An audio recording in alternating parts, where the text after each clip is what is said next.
Hey guys, welcome back to my channel. My name is QueenTols, but you can also call me Tolu. If this is your first time watching me, you're welcome. And if you're a returning subscriber, you my friend, you're a real G. So today I'm joined by the lovely and beautiful Chinelo. Oh my god. Oh my god. Oh my god. Can you see this old brown skin girl? Please stop gassing me. Hi guys. So she has a YouTube channel as well. So do you want to Yes, I have a YouTube channel, Sabrina. We're gonna leave it on the screen right here. I make lifestyle videos, basically, and I'm just starting out. So, and she's a cook as well, like guys. I'm not a cook. I try. Okay, she's a cook. I try. But yeah, check out my YouTube video, please, and make sure that you subscribe. I really appreciate it because it's hard out in the streets. Like, I'm going to leave a link to our channel down below, so please make sure you go subscribe. And yeah, it's just a little bit of hints. We're going to be cooking very soon. Yeah. If you like food, just go subscribe. Subscribe to my channel, guys. Sabrina. Thank you. Okay guys, so today we're going to be speaking on coming to Canada as an international student. But before we go right into that in depth, we're going to be speaking directly to the parent about things we feel like you need to be aware of before you send your child to Canada or anywhere else. I think not just Canada, even just to the university. Our first point that we have here is speaking life into them. I mean, that's something that most parents do, especially if your parents are religious. And now I'm not just using the old regular, oh God, take care of my child. This one now you need to be specific. Yeah. So your child is at the point whereby now they have to take control of their own life to a large extent, even though I know you still want to be in control. So I feel like now the things you say to them needs to be very specific on the stage they are in their life. Yes. Okay? Yes. Especially if the child is going to be leaving the country. That's an old war game, like that's an old distance, like because it's like a different dynamic in another country than it's a different culture, so you need to speak live into them and pray and pretty much pray.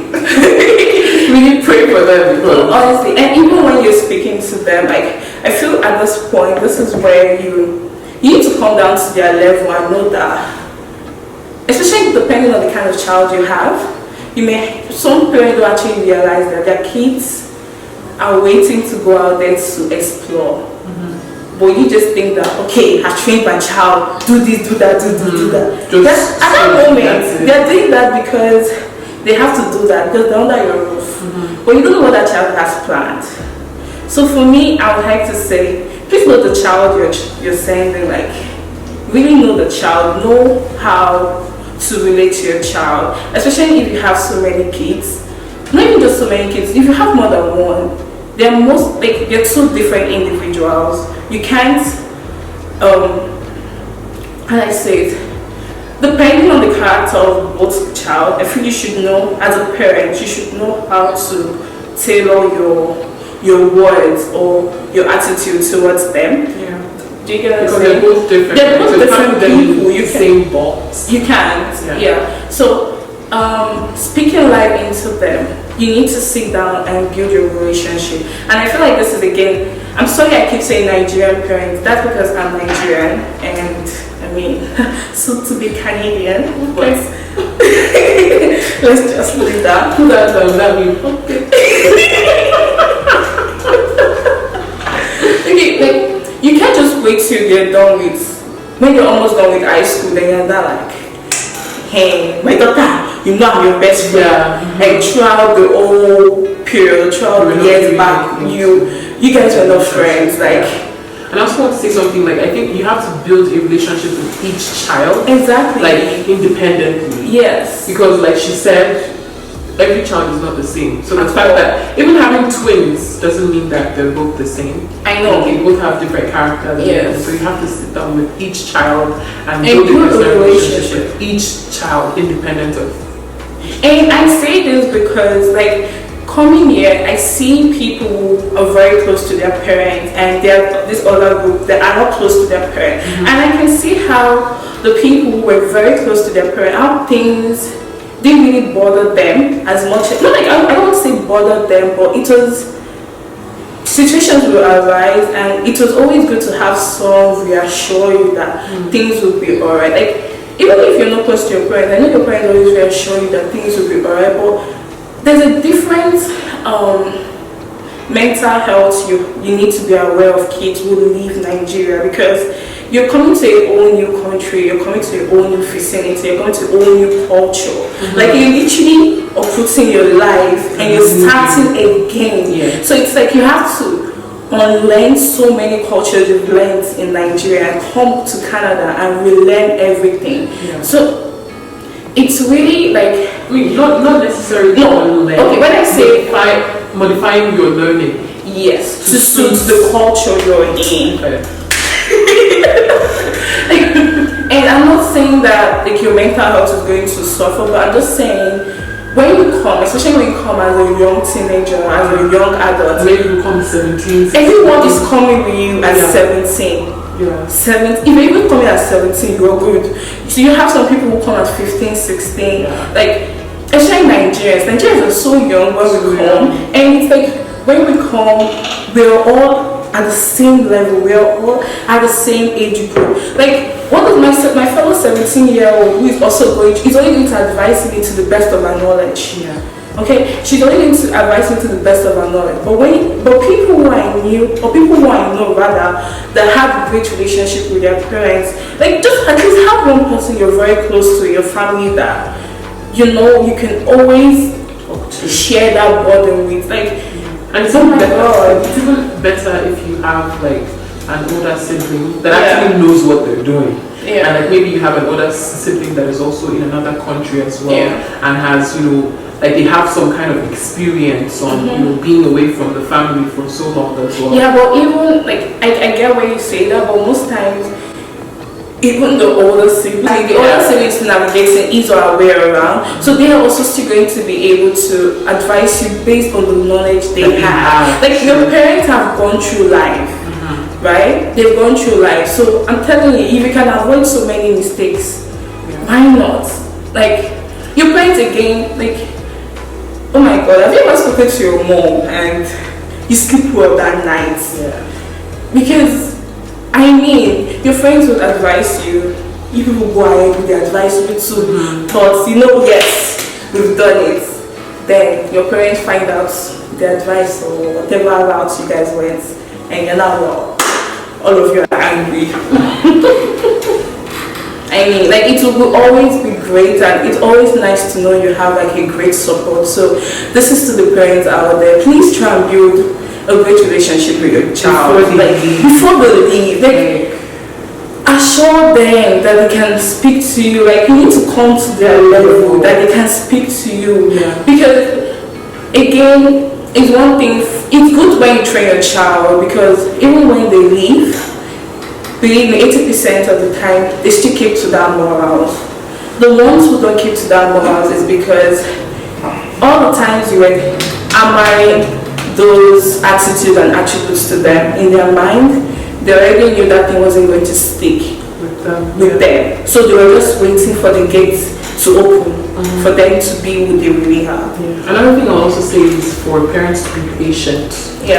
Like even before the child leaves for Canada or US or wherever, and when the child gets here, like be patient with your child in terms of like academics. Like if your child is not doing as well as they were doing in Nigeria, like high school, secondary school, like because the learning system here is so different, so people have a hard time adjusting. So because the learning system is so different, like people have to adjust. Like I know when I came to Canada, like it wasn't so difficult, but like things like writing papers. At first I found that so difficult because like I had never written any papers like that in Nigeria. Even answering questions, like I remember, oh my god, multiple. It's so funny because back home in Nigeria, I would always be happy for multiple choice, but yeah, I would always pray that in every exam there was no multiple choice, because it was like You have to tell the parents to be patient with your child. Like, don't start yelling at them and saying, so you went to Canada to go and do whatever, like what's wrong with your grades, shouting at them. No. But wasting money. Yeah, like try to encourage them to do better. Try to encourage them to also seek resources to help them better their grades. But yeah, it's not the same as it is in Nigeria. So be patient with them. Okay, I think our first point and second point kind of tally together, because the second point we have is learn to listen. Yeah. You know what? This time I'm not even going to say Nigerian parents. I'm just going to put it as parents in general, especially strict parents. African parents need to actually take a course. Some African parents. My parents listen. I'm blessed. Oh, Jesus!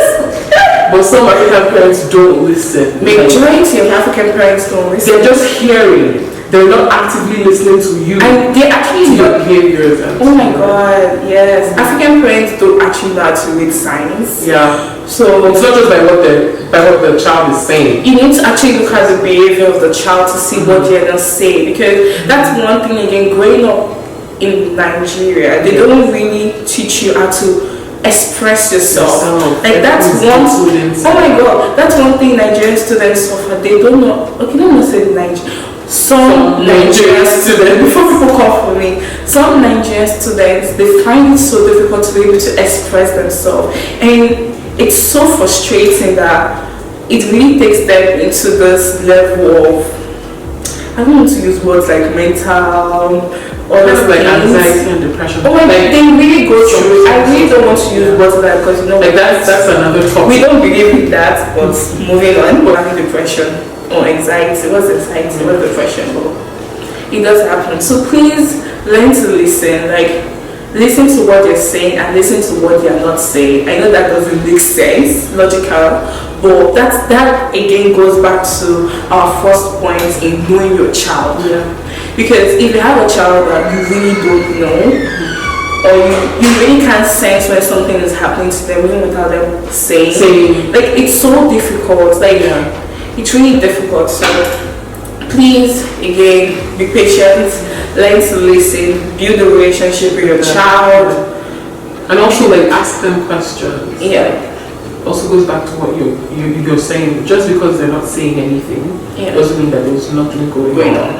Yeah. So learn to read their signs, their behaviors, and ask them questions. Oh yeah, I think we've pretty much said the third and fourth point in all. I said understand each child. Said that. Exactly. Okay, also calm down. Let me just write it down as. Okay, so some of my points here, I decided not just to make it our point. I decided to ask other people. Yeah. And someone sent me this, and I want to read it exactly how the person sent it. And he or she said, "Calm down. Shouting ain't gonna do anything." And I'm not saying this to be rude to our parents, but shouting on the phone for a child. Yeah. And it all goes back to our other points. Understanding them, building a relationship. Yes. So you don't have to shout, because shouting is not going to do anything. At the end of the day, a call is going to take how many minutes? Your call. A call, like a call or video, right? I know. And then they're going to go back to doing what they were doing. Exactly. So, okay, because you didn't even listen. You just shouted. Yeah. Exactly. So you shouted, you insulted.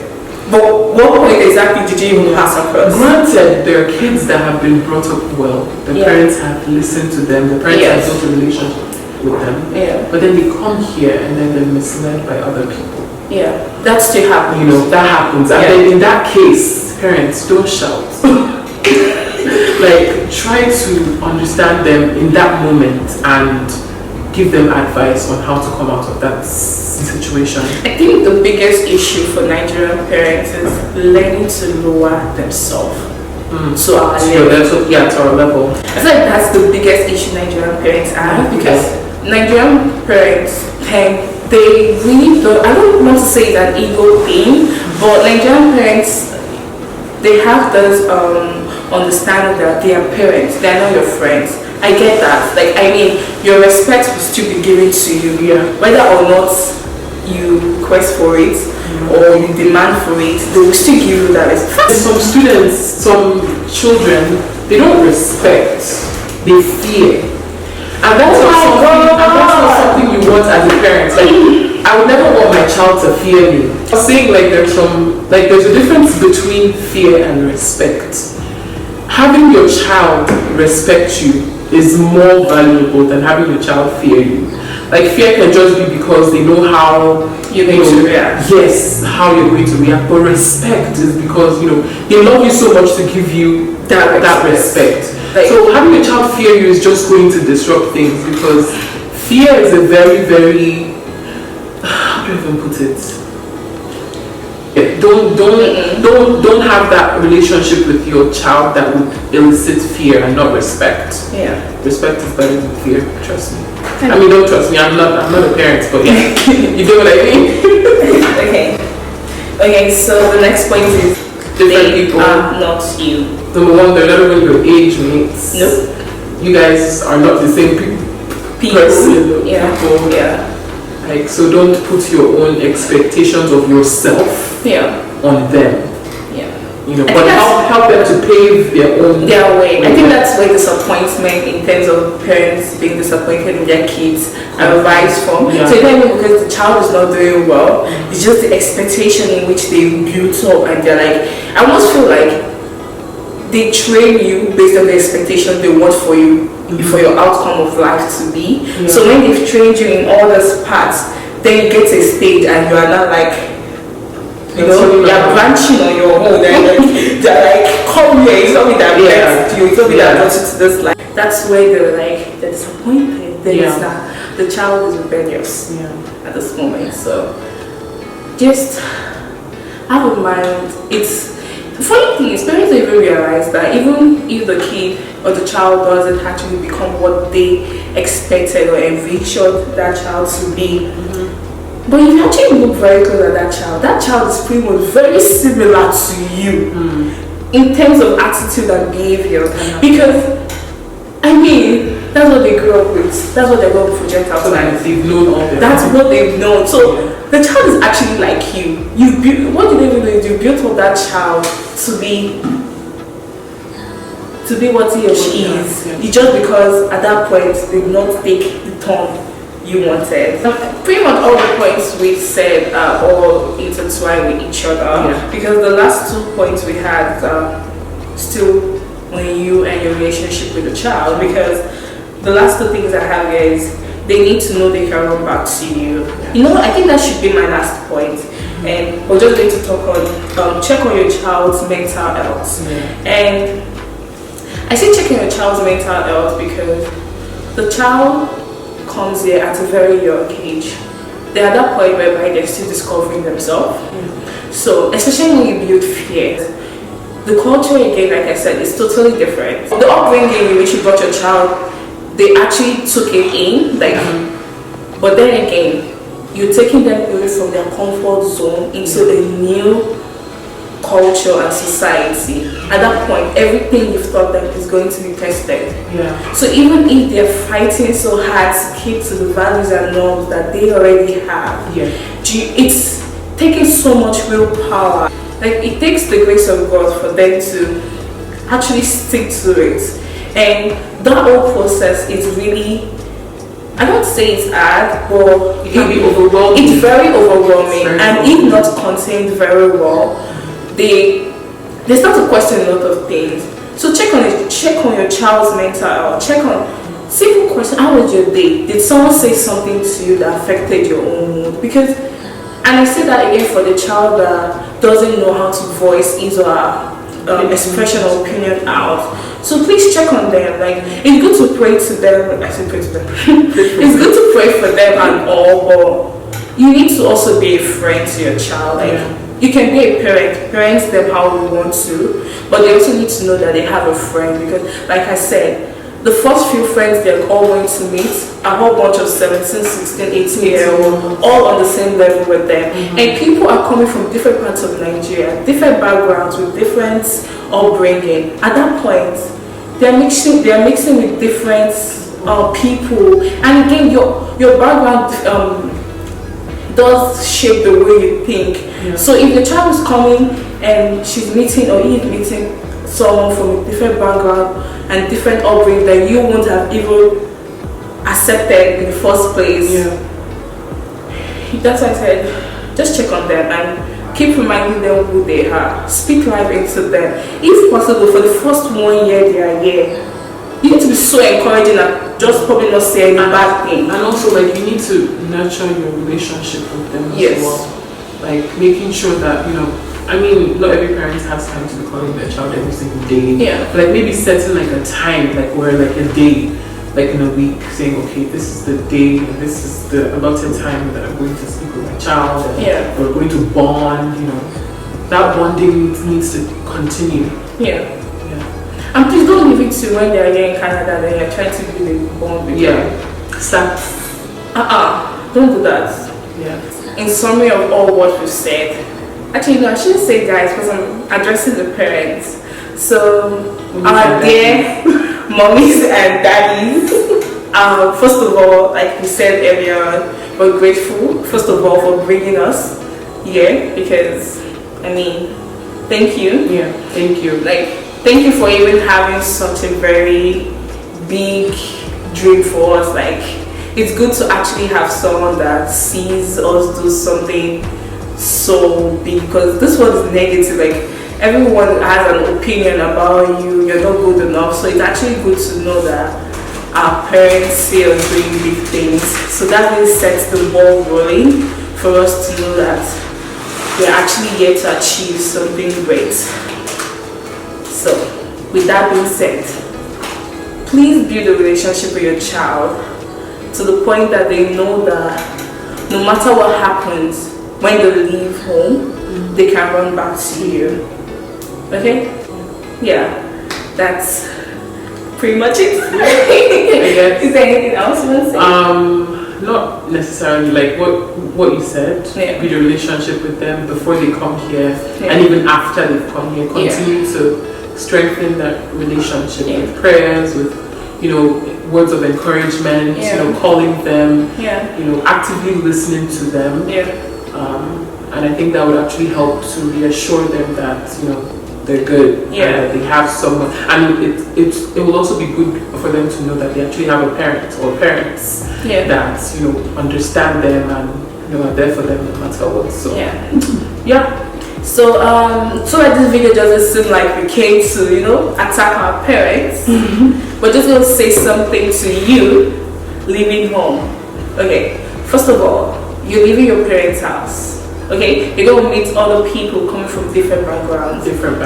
Please be contented with what you have, okay?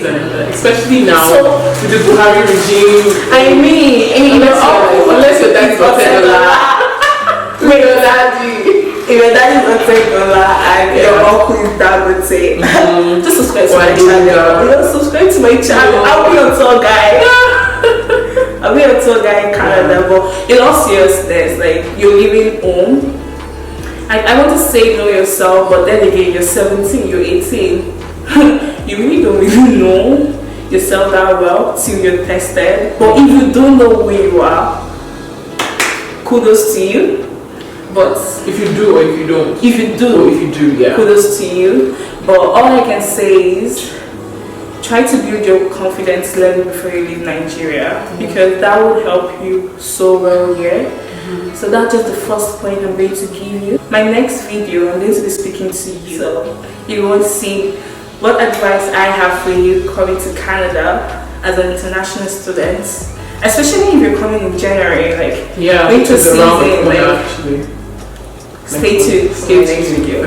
Okay guys, if you did enjoy this video, please go check out our channel. I'm going to leave I'm going to say Instagram. YouTube. I'm going to leave a YouTube link. I think my channel in the cards on the left hand side. So I'm going to everyone. And I'm also going to leave our Instagram handle on the screen for you as well. And if you haven't subscribed to my channel, please go down below to subscribe. And I'll see you in my next video. Bye guys.